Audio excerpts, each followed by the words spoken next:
We went to look for tickets and there was a big line, so I thought, are we in the right line? Let's go to the info center. There is a number that tennis's biggest tournaments do not like to say out loud right now, and it is 97. Yeah, as in 97%, the share of tickets already gone for a tournament in Washington, D.C. that hasn't even released its full draw yet. And the strange part is that nobody saw it coming until it was too late to stop. And the stranger part is that this isn't the first time it's happened, and by the end of this, you'll understand why some of the most powerful people in tennis are starting to admit on the record that they've been caught flat-footed by a 20-year-old they still don't fully know how to plan for. Her name is Alex. She is from the Philippines. And 9 days before that ticket number leaked out of a radio interview in DC, she was standing on the most famous court in the world, refusing to cry, refusing to complain, refusing to give anyone the satisfaction of watching her fall apart. And that refusal is the thread that connects every single one of the moments you're about to see, because this isn't really a story about tennis tickets. It's a story about what happens when an entire sport underestimates one person over and over again in front of witnesses until the evidence becomes too loud to explain away. Rewind 14 months, spring of last year. Nobody outside a small circle of tennis obsessives knows the name Alex yet. She is a teenager grinding through the lower tiers of the tour, the part of professional tennis nobody puts on television, the part where you fly economy and share hotel rooms and wonder if any of it is going to add up to anything. Then Miami happens. In the space of a few matches, she goes through 3 former Grand Slam champions, including the world's best player, and walks out of that tournament into the semifinals.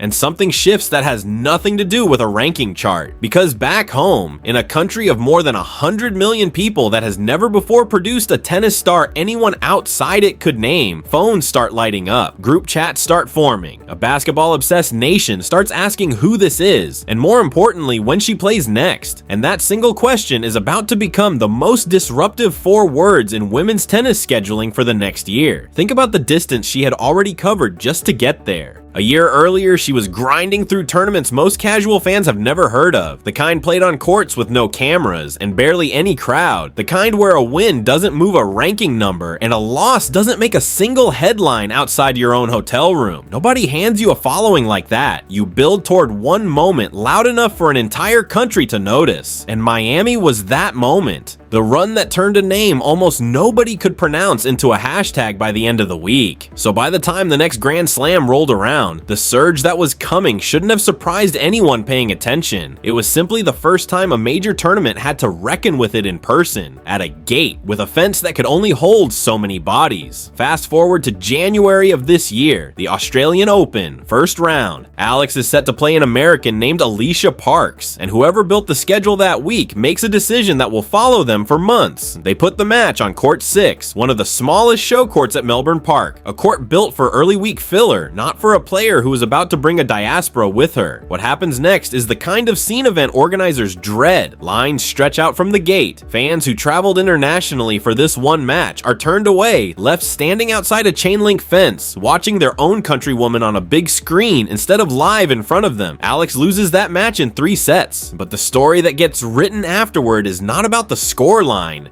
It's about the cue. And when reporters ask the greatest men's player of this generation, Novak Djokovic, what he makes of the chaos, he doesn't dodge it. He says it plainly. This is a good problem to have. He goes further, almost gently correcting the tournament in real time, saying you could argue it was a scheduling misstep, that a player pulling numbers like that probably belonged on a bigger court. But he's smiling when he says it, because he understands something the schedulers apparently didn't yet. Crowds like that don't happen by accident, and they don't happen twice unless something real is underneath them. Tournament staff, asked about it publicly, promised they will do better planning next time. A promise that sounds reasonable in January and will be tested hard before the year is even half over. A month later, Alex is back on court on the other side of the world, in Dubai. And this time, the tournament doesn't have to be talked into anything. Every match she plays through a run to the quarterfinals sells out on its own. Proof that Melbourne wasn't a fluke. Proof that the fence and the cue and the big screen weren't a one-time overflow, but the new baseline. 2 months pass. The story should have ended there, filed away as a one-off scheduling headache, a lesson learned and forgotten. Instead, it happens again, this time an ocean and a continent away at one of the most prestigious non-major events in the sport, the BNP Paribas Open in the California desert. And this time, the tournament sees it coming before the fans even show up. On a Tuesday in March, under the kind of relentless Palm Springs sun that empties out practice courts by mid-morning, hundreds of fans pack themselves onto a court barely big enough to hold them, waiting for Alex's noon practice session. On the very next court, two of the biggest names in men's tennis are hitting balls in relative peace. A tournament executive says it into a reporter's recorder without a hint of irony. "We love every minute of it," he says. "We benefit from it. We promote it." 12 words that, when you hold them up against the chain link fence in Melbourne 2 months earlier, tell you everything about the gap between the tournaments that saw this coming and the ones that didn't. A veteran Filipino sports journalist puts the deeper truth into words for anyone still confused about why this is happening. His country has been starving for a new athlete to rally around ever since its last global sporting hero began fading from view, and in Alex they have found one. This is not casual fandom. This is the kind of attachment that reroutes flight itineraries and empties out savings accounts for a single afternoon of standing in the sun to watch one practice session. And even the players on the other side of the net are starting to say it out loud. And one of the sport's brightest young stars, preparing to face Alex in the next round, admits that seeing a stadium that full for a match involving her opponent means something to her too. Because full stadiums are good for everyone in this sport, not just the player drawing the crowd. The tournament itself starts leaning into it rather than fighting it. Well, a short behind-the-scenes video following Alex through a day at the tournament quietly becomes the most watched thing the event has posted online all year, more than any highlight reel of any bigger name in the draw. It is the clearest sign yet that the people running these tournaments are beginning to read the room even when their own scheduling departments haven't caught up. By the time spring turns to summer, the pattern has a name, even if nobody in a tournament boardroom wants to say it out loud. Underestimate Alex's pull at your own risk. And then July arrives, and everything that came before it, Melbourne, the desert, the group chats, the 12 words from Indian Wells, collides into the single loudest moment of her career so far.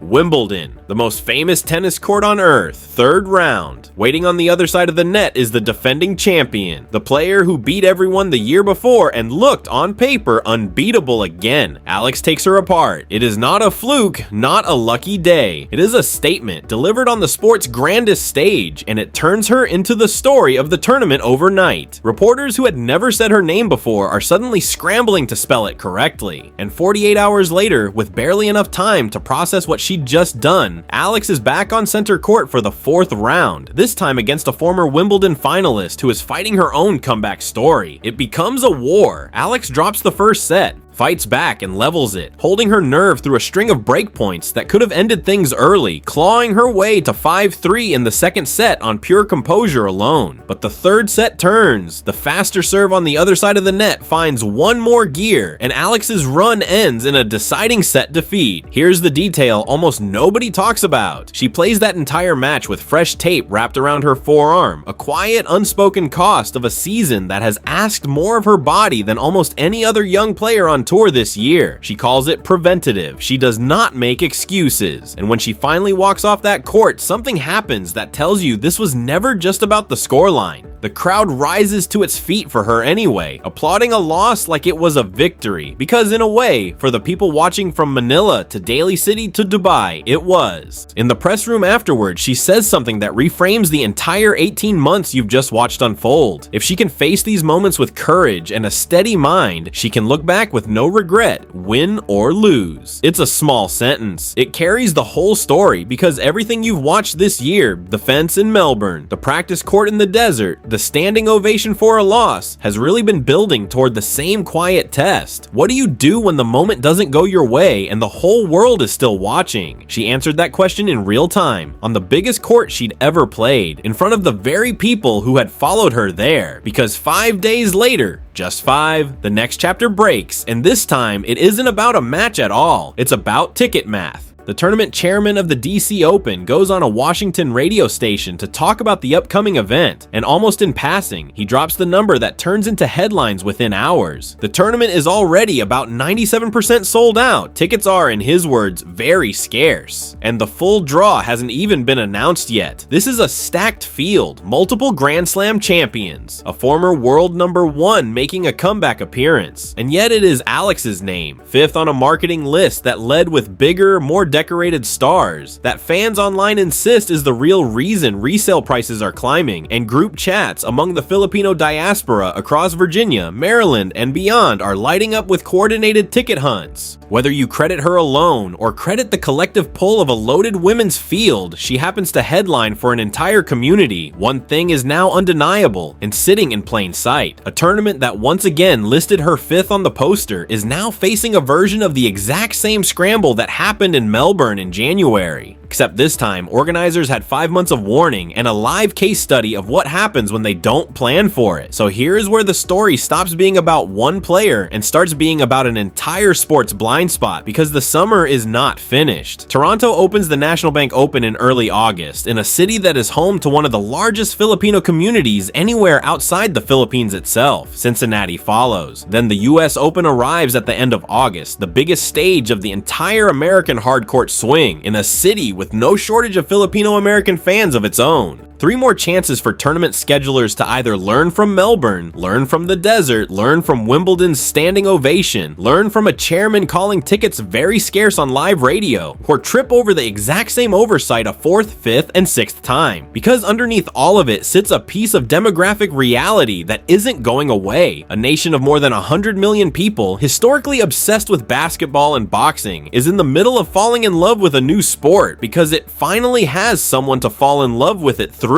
That is not a marketing campaign. That is not a promotional push dreamed up in a boardroom. That is organic, word of mouth, group chat by group chat momentum that no tournament's advanced ticket sales model was built to predict. And every single time a tournament has been caught off guard by it this year, the story that follows has been more expensive, more chaotic, and more embarrassing than if they had simply planned for the crowd in the first place. Meanwhile, the player at the center of all of it keeps doing the one thing that seems to matter most to her.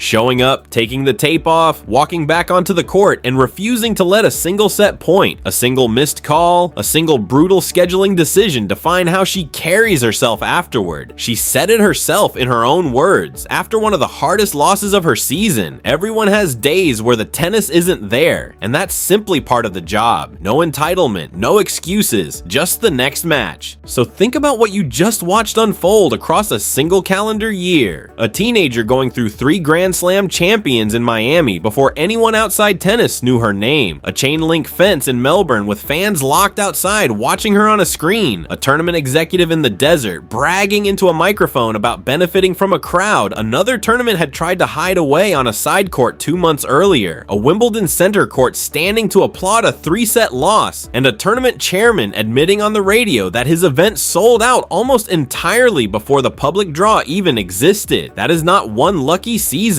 That is a pattern, documented match by match, quote by quote, court assignment by court assignment. And the sports decision makers are now the only people left pretending they didn't see it building. Every other player in this story keeps telling on them without meaning to. The rival who admitted a full stadium for someone else's fans still meant something to her own experience of the tournament. The all-time Grand Slam leader who looked at a fence full of turned away fans and called it a good problem before most of the boardroom had finished apologizing. The executive in the desert who said on the record that his tournament benefits from exactly the kind of crowd another event had tried to tuck out of sight 2 months earlier. None of them needed a spreadsheet to see what was happening. They just watched the stands. So here's what's actually worth watching for next. When the US Open releases its schedule at the end of August, does Alex finally get placed on a stage built for the crowd she brings, or does another tournament repeat the exact mistake that turned a first-round match in Melbourne into an international headline? You now have every piece of evidence you need to make your own prediction. So drop it in the comments before the draw comes out. And if this is the kind of story you want tracked match by match, tournament by tournament, subscribe now, because the next time somebody in a scheduling office underestimates her, we're going to have already told you it was coming.